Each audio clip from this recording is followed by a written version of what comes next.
While the president is making his pitch, senators on both sides of the aisle are going to be trying to negotiate a deal. One of the White House's top economic advisors believes that this has the votes to pass. Take a look. I think that you're going to see independent members of Congress of both parties are going to read the bill and say, I totally agree with what's in here. We need to end bailouts. We need to end too big to fail. We need to protect consumers. We need to bring derivatives out into the open. And so I think they're going to vote for it. Now we are getting early word of what the president will say today in Manhattan. Major Garrett leads our coverage back in the White House. Major, good morning. Is this speech today about new policy? No, it's not, Bill. This is a speech to round up votes on Capitol Hill, make the case, and symbolically portray what happened in the Great Recession as something set in motion by recklessness and, to a certain measure, greed on Wall Street. Now, the president's going to have about 700 people in the audience at Cooper Union. Some of them are going to be some pretty high flyers on Wall Street. One of them, Gary Cohn, who is the COO of Goldman Sachs, now facing a lawsuit filed by who? The Securities and Exchange Commission. The charge, defrauding and lying to its clients about creating investment devices that Goldman had some reason to believe might not pan out, and trading on them while not telling its own very clients. That's something that Goldman aggressively disputes and will fight against the SEC. But against that backdrop, the president will talk about what happened on Wall Street and what needs to change. And part of his speech, the White House has provided some excerpts, as they typically do when there's a big speech. Let me read one part of it to you right now.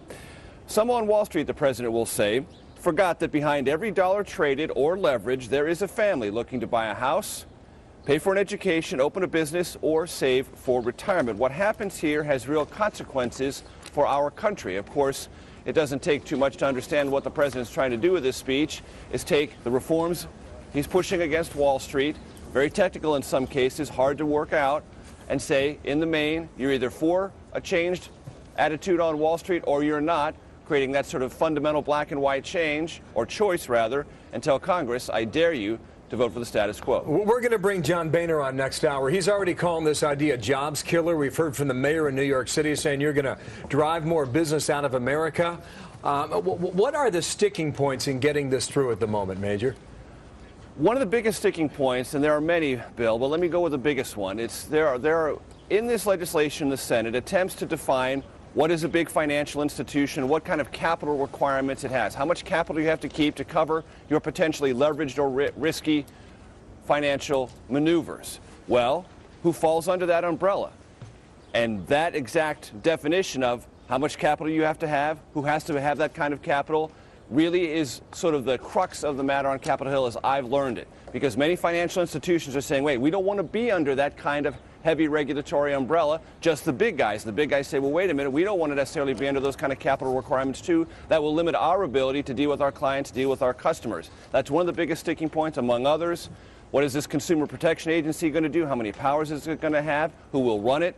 That's a big issue, as well as what do you do about derivatives, a multi-trillion-dollar market, largely unregulated now. How do you regulate it well without sending that derivatives market overseas? And as some people have said on the Republican Party side, if you send it overseas, it will not be more transparent. It will just provide jobs for people in other countries. Others would argue that Wall Street's in the business of making money, and they'll find out another instrument or tool no matter what regulation you slap on them. That's what you hear a lot here in New York City. And when the president comes here, there is significance for the location. Why is that, Major?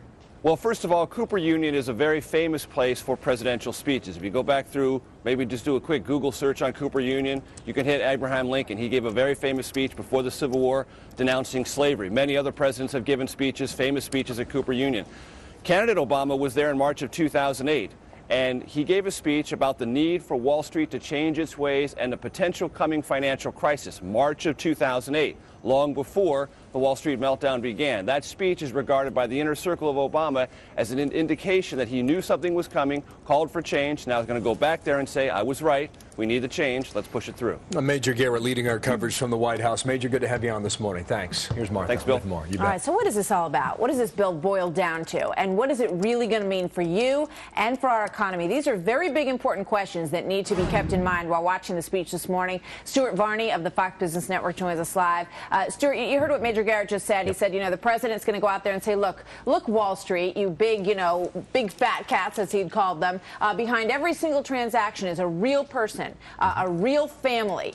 Is this bill, Stuart, as you take a look at it, is this going to protect the little guy? And who else maybe should they be protected from?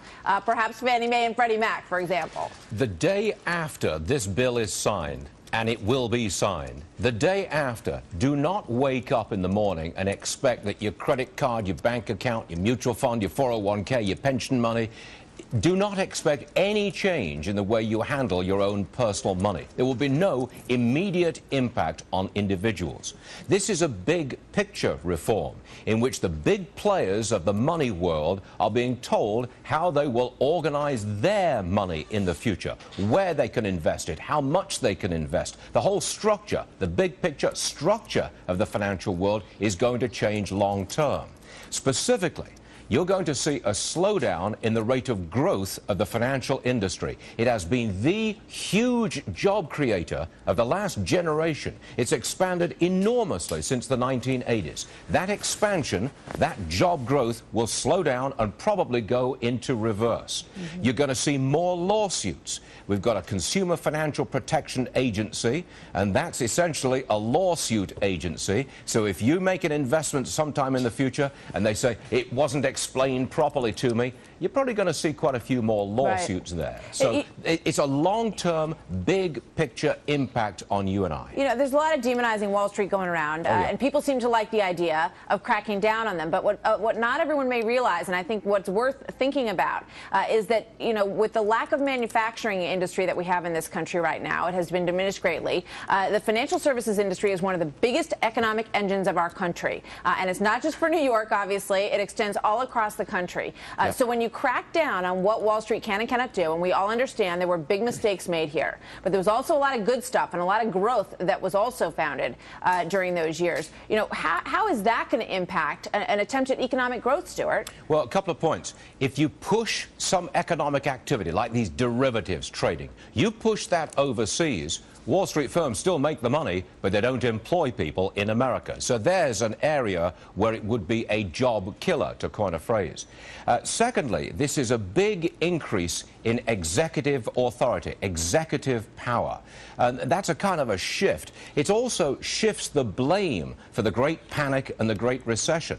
If you demonize Wall Street, and that's what's happening, you are saying the blame lies with the bankers. It takes attention away from the politicians who indeed had a hand in getting this whole thing started with the housing collapse years ago. In the time that we have left, I just want to share a quote. And this is from when the president went to California, and he was out there supporting Barbara Boxer in her election race there.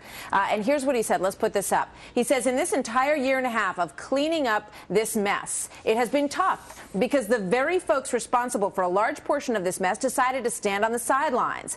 It was as if somebody had driven their car into a ditch and they just watched as you, I believe he's referring to the American people here, had to yank it out and then ask, why didn't you do it faster? Why is there a scratch on my fender? Is that a fair depiction of what Wall Street has done since these mistakes and this crisis began? Well, I think the president was pointing the finger of blame squarely at Wall Street, the entire financial business.